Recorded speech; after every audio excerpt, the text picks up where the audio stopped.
This is one of those videos where I'm just gonna walk around and show you things in the garden. I don't have a planned script. I looked outside, it was cloudy. I have a break in my schedule, and we're in this sweet spot in the season where everything just looks fantastic this time of year. So let's geek out and talk about plants. My goal in the garden is to create beautiful spaces that you plant once, and like maybe you have to prune on them or you need to cut something back from time to time, but you're not actively digging and planting every year. And so that's why I'm always on the hunt and trying to trial perennials to find the ones that bloom the longest, that reliably come back, because there's nothing that brings me more joy than planting something once and having it come back year after year. So here's the latest in my fall planted perennial allium trials. I'm trying to find a variety that loves its life here in Atlanta and will reliably come back, and maybe I'll give up after a few years. And the answer is no fall planted alliums really like it here.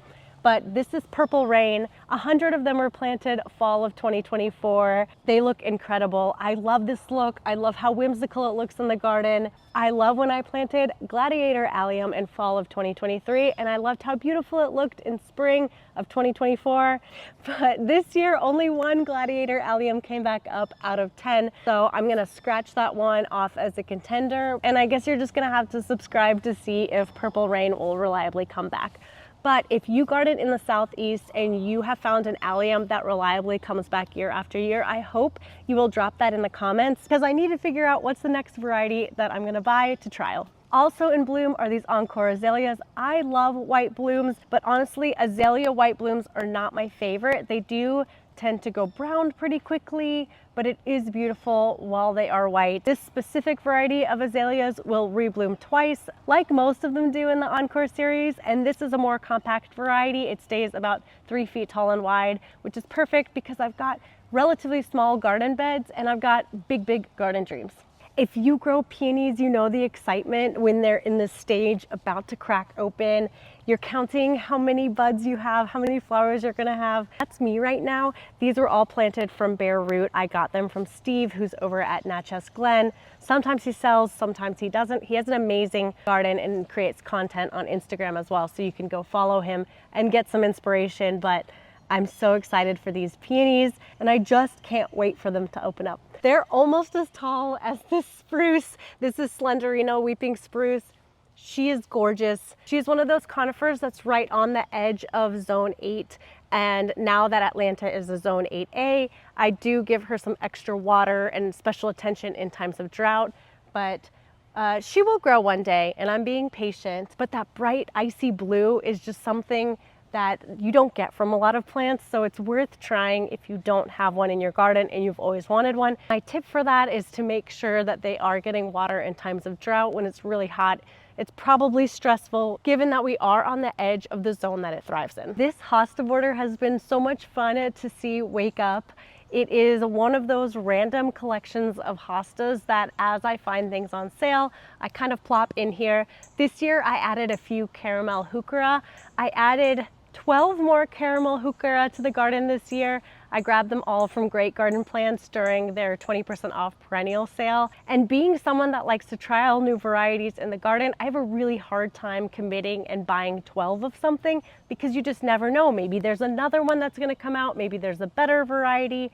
This is the year that I decided, let me plant some reliable heucheras that I know will come back year after year. I'll still find places to tuck in and trial new varieties or older varieties that I haven't tried to test out and see how they do here in the garden. But I really do appreciate varieties that just do a good job and don't die. And caramel heuchera is one that just does a good job and it doesn't die. Out of all of the heucheras that I've planted, caramel is the one that reliably comes back year after year and gets huge, and it's beautiful. So I decided to be an adult and add some reliability to my garden and get a bunch of caramel heuchera and sprinkle it throughout the garden. But the rest of this is all randomness. I take note from time to time if I'm getting too much yellow or too much blue, and I just try to get a variety of shapes, a variety of color. I love the ones that squiggles. I love the ones that have 2 different colors. I don't really have a favorite hosta. I think they're all super fun. I will say the downside is that the only thing here that's evergreen are going to be the pulmonaria as well as the heuchera. The hostas are all gone, and the hydrangeas are sticks in the winter.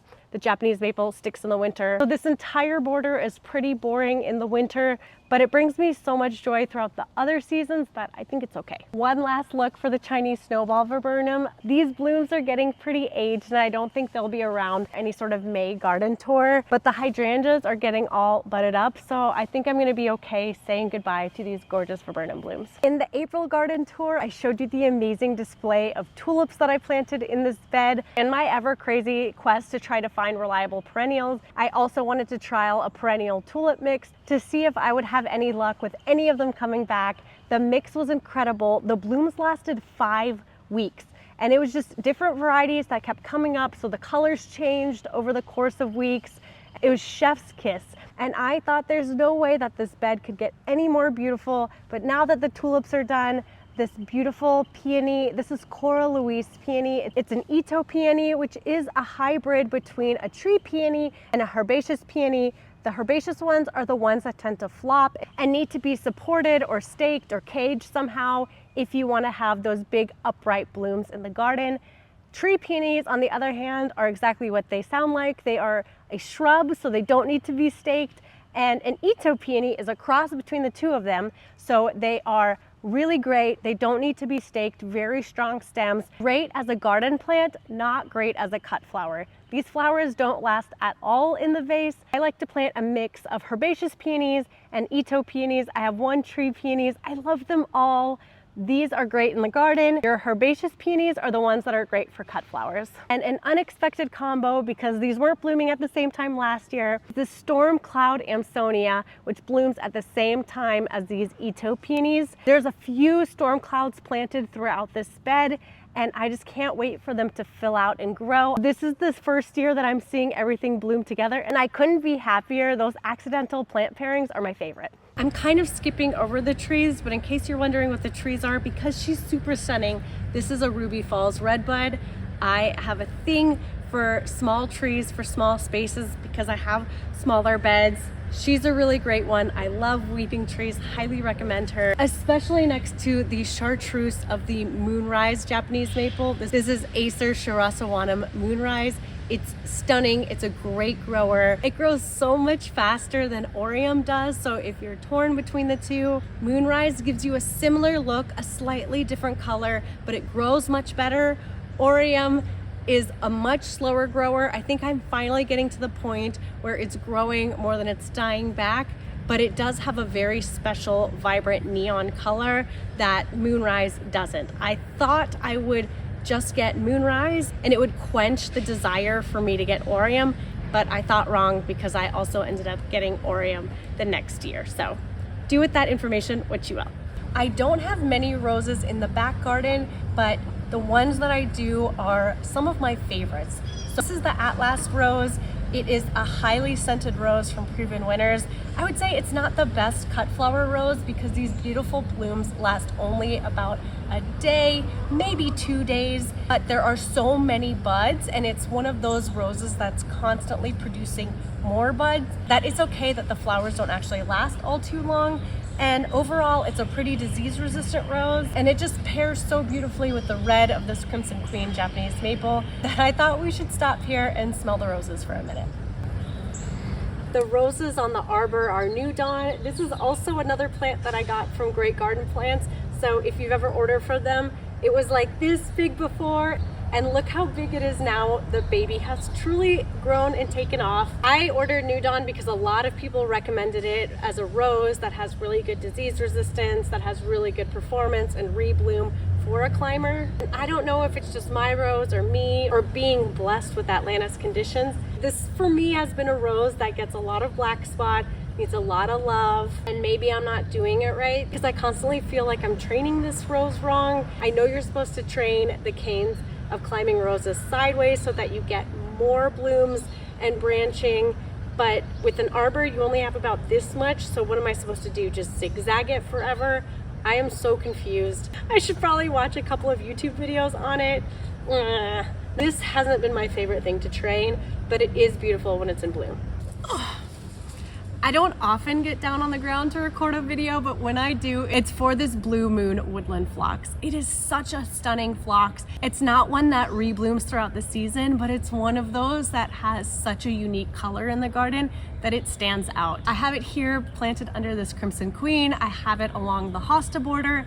Anywhere you plant it, it pretty much just grows and thrives and blooms. The only thing that gets it down are slugs and of course my chickens. Both the slugs and the chickens tend to think this is delicious, so as long as I can keep those away from the phlox, I get a really great bloom. Also, while I'm here, I wanted to tell you about my favorite variety of painted fern, and that is Godzilla Japanese painted fern. If you've been disappointed by other varieties of Japanese painted fern, I would 100% recommend that you try this variety. It grows so big and beautiful, and this gorgeous color just lights up any shady spot and really makes it pop. This isn't in bloom or anything, but I feel like it needs to be something that I point out to you. This is a persimmon tree. It's a Fuyu persimmon tree. I think it's very ornamental and beautiful. It's a tree that stays on the more compact side. It has beautiful, big, green, glossy leaves. And then in the fall to winter, when those leaves fall off, the fruit will begin ripening. So it almost looks like little orange ornaments. It's absolutely adorable. I love this tree. The interesting thing about this fruit tree is that it doesn't have a lot of spring interest. There's no beautiful spring blooms. There are these tiny little buds that form, and over the season that will grow and ripen into fruits. I wanted to call this out just in case you're not thinking about fruit trees as ornamental trees as well. Because you're not a farmer and you're not selling the fruit, you don't actually need to stress out about the proper time to prune. You don't need to stress out if it's not in full sun. This is not in full sun. It's still going to be fine for snacks for my family. And like I said, this isn't my livelihood. I'm not taking this to market. I'm just having fun and creating a beautiful landscape. And then this garden space is all newly planted. It's not quite ready for its YouTube debut. I'm waiting for a big rainstorm. I'm watching to make sure that everything is draining properly, that there's no issues. Then we're going to add some soaker hoses so that watering is hands off this summer. And then this is going to need a nice layer of mulch. So it's definitely still a work in progress, but I'm so excited about it, and I can't wait to share about it in a future video. And see, this is why caramel heuchera is just absolutely the best. A very strong grower. It's beautiful. I've moved these three around so many times, and every once in a while when I move them, they'll get a little weepy and then they bounce right back like nothing happened. So it's these three heuchera's fault as to why I had to get 12 more of the exact same variety.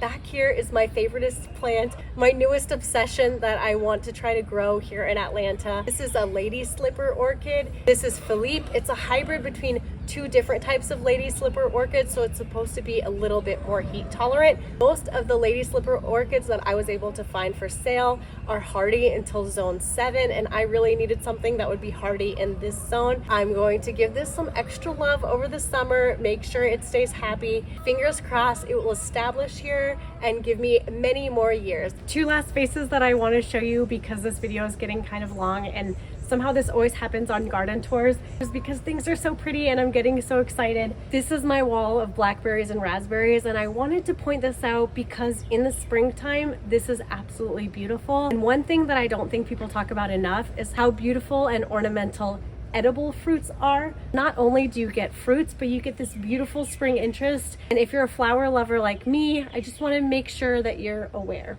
I don't want to gatekeep. If you ask me where my favorite spot in the garden is, it's going to change depending on the season, but right now, this is one of my favorite spots in the garden. Also the Amsonia Storm Cloud Peony combo. This right here, the Peachberry Ice heuchera, which I guess I need to give a shout out because I planted 3 and all 3 lived, which doesn't often happen. So maybe Peachberry Ice is also one of the good ones. Peachberry Ice is batting 3 for 3 for not dying. This Amsonia is one of my favorites. Storm Cloud is really pretty, but this one, because of the foliage, just looks so good. I'm gonna put the name right here because even though it's my favorite, my memory is not what it used to be, and all of a sudden it's escaped my mind. I've said it before and I'll say it again, Blooms are fleeting. They're absolutely stunning and you should definitely plant for blooms, but you should also plant for leaves. And because this is a thread leaf Amsonia, the leaves have this beautiful airy texture that'll hang out for the rest of the season, and in the fall it turns a beautiful golden yellow color. So this one is an absolutely stunning variety of Amsonia. I just love it planted here. Then behind me, this is an apricot drift rose. This is another rose that's really, really good. This one has a shinier leaf, and so it doesn't seem to get any sort of black spot. It'll get things from time to time, but nothing where the leaves will completely fall off, and nothing that's noticeable from a distance. So this just looks like one healthy rose throughout the growing season, and it's one of those roses that's constantly budding up and re-blooming. Only thing I really do is deadhead this rose. So it's a great one, and it's nice and compact and low growing if you're looking for a low fuss short rose. I said I was only going to talk about 2 more things, and a promise is a promise. So the other plants that are doing really well, I'll catch in the next garden tour update on another cloudy day whenever I have a break. I hope it was fun to see what's blooming and looking good inside my garden. Thanks for watching, and I'll see you in the next video.